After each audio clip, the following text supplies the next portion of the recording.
Anjali, you are so beautiful. Thank you. വേറെ എത്ര പെൺകുട്ടികളോട് ഇങ്ങനെ പറഞ്ഞിട്ടുണ്ട്? അതെ, ഇന്ന് വൈകിട്ട് ഒരു പാർട്ടി ഉണ്ട്, സോ ഞാൻ അതിന് പോവാം. അതിനെന്താ, നിനക്ക് പൊക്കൂടെ? അല്ല, അതിൽ കൂടുതലും വരുന്നത് ഗേൾസാ. ഗേൾസ് കൂടുതലുണ്ടെന്ന് പറഞ്ഞിട്ട് എന്താ? ഞാൻ മറ്റു ഗേൾസിനോട് കൂടുതൽ അറ്റാച്ച്ഡ് ആയ നിനക്ക് കുഴപ്പമൊന്നുമില്ലേ? ഇല്ലെന്ന്. ഇങ്ങനൊരു സാധനം ഇൻഡയറക്റ്റ് ആയിട്ടും ഡയറക്റ്റ് ആയിട്ടും പറഞ്ഞാലും മനസ്സിലാവത്തില്ല. അല്ല, ഇവൻ വല്ല പെമ്പിളാരുടെയും കൂടെ പോയാൽ എനിക്കെന്തുവാ? അഞ്ജു, നീ ഫുഡ് കഴിച്ചോ? ഇല്ല.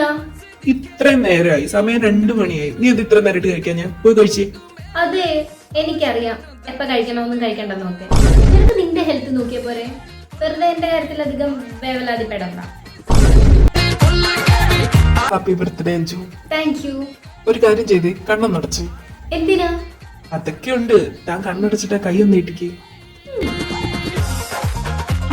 ഇനി ആ കണ്ണം തോർന്നേ. പാവക്കുട്ടിയോ? കൊള്ളാം. തനിക്കിത് ഇഷ്ടപ്പെട്ടോ അഞ്ജു? ആ, ഇഷ്ടപ്പെട്ട്. പക്ഷെ നീ ഈ സ്ഥാനത്ത് എനിക്ക് ഒരു പ്ലേറ്റ് ബിരിയാണി വാങ്ങിച്ചു തന്നായിരുന്നെങ്കിൽ ഡബിൾ സന്തോഷമായിരുന്നു. കുഴപ്പമില്ല, അഡ്ജസ്റ്റ് ചെയ്യാം.